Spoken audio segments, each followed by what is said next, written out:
Hello, sports fans. It is Monday, July the 22nd, the year 2013. And as usual, a lot to get to in the sports world, so let's get it going right now. It's good to be back with you guys. We have to start with golf. We have to start with the British Open, where Phil Mickelson wins the British Open. He shoots a -5 in the final round. He wins his 5th major, his first British Open. What a tremendous job by Lefty yesterday. He was on absolute fire. If you told me on Saturday night that Phil was going to shoot a final round -5, I would have said you're crazy. But he was on absolute fire yesterday, could do no wrong. Tremendous job by Phil Mickelson. Everyone likes him. Glad to see him win. He wins the British Open. Stenson, a very respectable second place. Tiger Woods falls short in a major again. I'll tell you, Tiger Woods keeps falling short in these majors. He hasn't won a major in years now. He's still 4 behind Jack Nicklaus for the all-time leading majors. At one point, we thought Tiger Woods, it was a foregone conclusion that he was going to pass Jack. Now I'm not so sure. I mean, he's still got 4 to go to tie, 5 to break Jack's record. I don't know if he's going to do it. It's been years since he's won a major. Now, you never count out Tiger Woods, but, I mean, he has not been impressive in these major tournaments. He did play well in the Masters, had that bad, 2-stroke penalty he took. But, I mean, in this tournament, he wasn't great. The last major, he was awful. Still one more major to go, the PGA in a couple weeks. We'll see what he does there. Also, how about McIlroy? What in the world has happened to McIlroy's game? He shot a +12 for the tournament. I mean, I know he's young, so he's going to probably rebound. He's going to have a nice career. He's awful right now. +12. Looks like he's had a complete mental breakdown. I don't know if he's distracted by things off the golf course. I know he's dating a tennis player, Wozniacki. I mean, I don't know what the deal is with McIlroy, but he is just awful right now. A complete mental breakdown he's had. +12, he's better than that. So we'll keep an eye on McIlroy in the next tournament as well. So that was your golf. Tremendous job by Phil Mickelson. Congratulations to him. Well deserved. He was on absolute fire yesterday. Okay, over to your Major League Baseball scores from the weekend. Tampa Bay swept Toronto in Toronto just when you thought Toronto was going to start to put things together. Remember, they had that long winning streak not too long ago. They've fallen right back. Tampa Bay dusted them over the weekend. Cincinnati took 2 out of 3 from Pittsburgh. Pittsburgh did salvage a game yesterday. The Mets took 2 out of 3 from Philadelphia. Harvey, great again yesterday. I mean, what a nice pitcher he is. Harvey, tremendous pitcher. He gets the win yesterday. How about the Dodgers? The Dodgers went into Washington and dusted the Nationals, took 3 straight from them. The Dodgers are on absolute fire.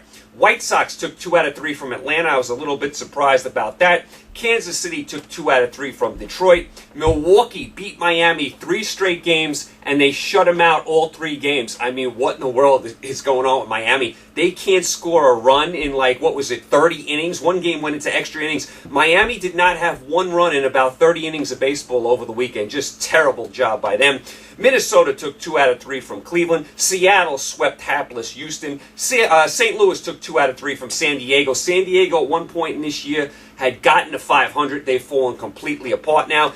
Angels did take 2 out of 3 from Oakland, so nice job by the Angels there, although Oakland did win yesterday. San Francisco took 2 out of 3 from Arizona. We'll see if the Giants can put something together. Colorado took 2 out of 3 from the Cubs. Baltimore went into Texas and swept the Rangers. Tremendous job by them. And Boston took 2 out of 3 from the Yankees. Napoli hits the game-winning home run in extra innings yesterday. That was Napoli's 2nd home run of the game. Great job by the Red Sox fans over the weekend, giving Mariano Rivera a standing ovation. Tremendous job by Boston doing that. Real class act. And at Citi Field for the All-Star game, by the way, the Met fans gave Rivera a nice standing ovation as well. And when the Yankees came in for Interleague, the Mets gave him a standing ovation. So nice job by everyone taking care of Rivera. He deserves it. One of the all-time greats.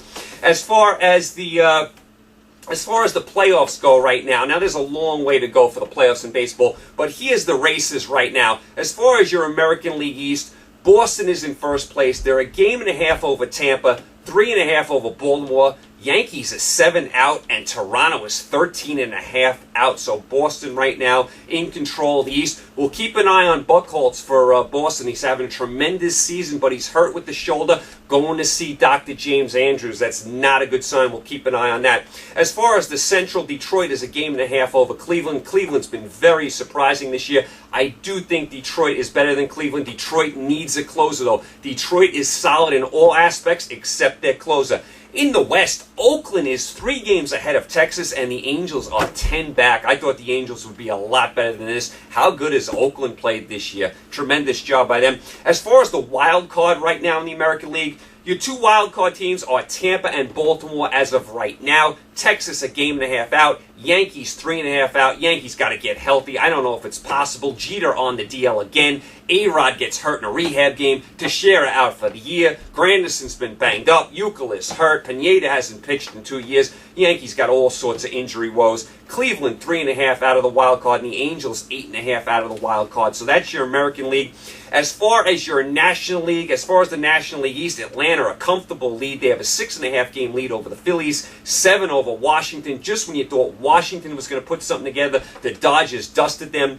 In the Central, St. Louis is 2 over Pittsburgh and 5 over Cincinnati. As far as the West, Arizona only a half a game ahead of the Dodgers. The Dodgers have really started to play good baseball. Colorado 3.5 out, and the Giants 5.5 out. Don't count out the Giants. They've won 2 out of the last 3 World Series. They're battle-tested. This is not a great division. There's no team here with a great record, so don't count out the Giants. As far as the wild card right now, it would be Pittsburgh and Cincinnati. Remember, there's an extra wild card team this year.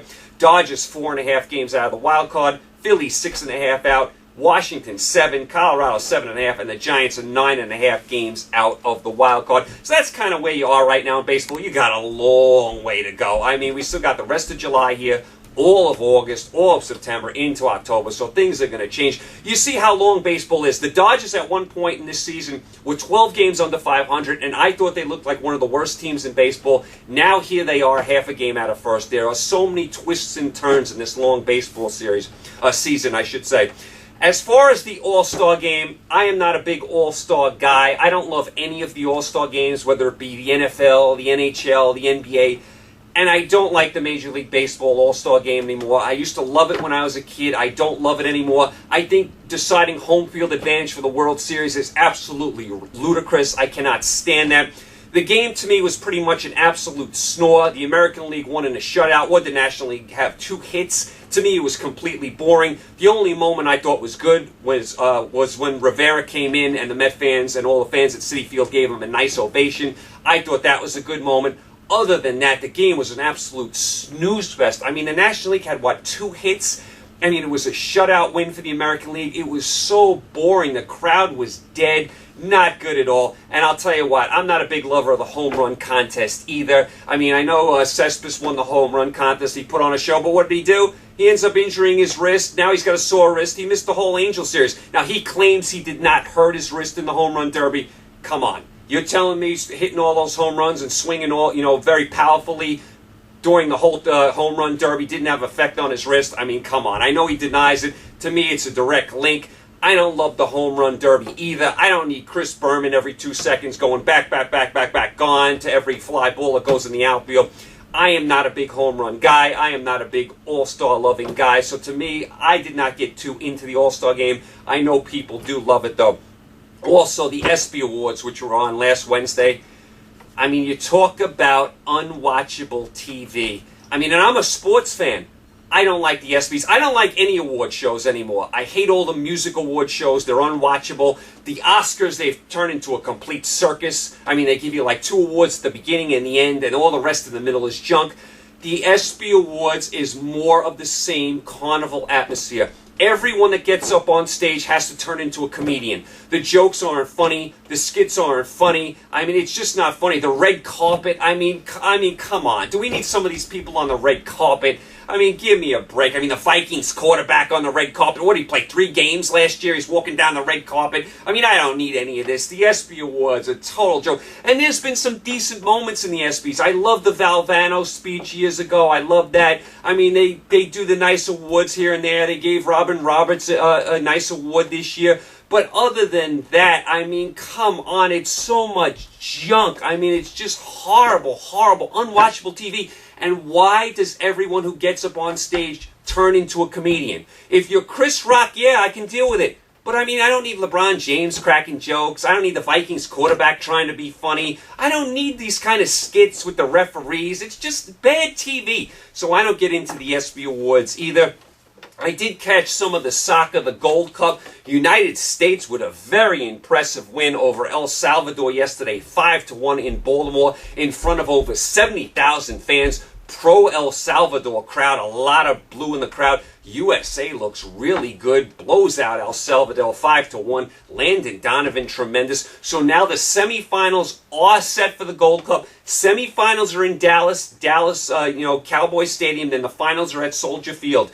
Here's the matchups. On Wednesday, Mexico-Panama, that's the late game. And in the early game, United States against Honduras from Cowboy Stadium with a chance to go to the finals at Soldier Field, which will be over the weekend. So if you like soccer, tune into the Gold Cup on Wednesday. It's been pretty interesting soccer. I mean, I know a lot of you don't like soccer, but if there's ever a time to watch soccer, it's now. There's not a lot going on other than baseball. So that is your soccer. I would be remiss if I didn't say Chris Froome won the Tour de France. He is from England. England has now had 2 Tour de France winners in a few years, so nice job by England. I haven't been getting into the Tour de France because of the whole Lance Armstrong situation, all the people doping, but this guy Chris Froome looks like he does it right. So if you're a fan of cycling, Chris Froome may be the guy to latch on to if you're a fan. He looks like he does it the right way. Okay. As far as what to watch tonight, it's a baseball night. There's not much else on. I mean, like I said, you got the soccer on Wednesday. I mean, we still got a ways to go for football and hockey and basketball. So it's baseball all the way right now. Here's some of your highlighted series for tonight. Yankees at Texas, Pittsburgh at Washington. You have the Dodgers at Toronto, Tampa Bay at Boston, Cincinnati at San Francisco. So that's kind of some of your matchups to keep an eye on. But it is basically baseball all the way. College football cannot get here quick enough. What is it, the end of August college football starts? I am counting down the days. I mean, we need football in the worst way. I mean, there's only so much baseball you can watch. I mean, baseball just goes on and on forever. Okay, so you guys are all pretty much caught up. I will be back with you next Monday, July 29th. I'll be back with you a week from today. And then starting at the end of August, I'll be back with you 5 days a week. I'll keep you updated on that schedule. But once we hit the football season, it'll be 5 shows a week for about, probably about 10 months. Maybe in February, I'll take a day or 2 off here and there because that's a dead time in the sports world also. But come September, pretty much for 10 months, we're going to be doing 5 shows a week pretty much the whole year. So I will keep you updated on the schedule. You guys are pretty much all caught up. I'll be back with you July 29th. We'll recap everything that went on this last week in the sports world. Okay, you guys are all set. You guys, thanks for the support as always. You guys stay safe. Enjoy the games this week. You got your baseball. Remember to watch that Gold Cup if you like soccer. That'll be Wednesday from Dallas Cowboy Stadium. I will be back with you guys Monday. You guys stay safe. Enjoy the games. Thanks for the support. Talk to you July 29th. Take care.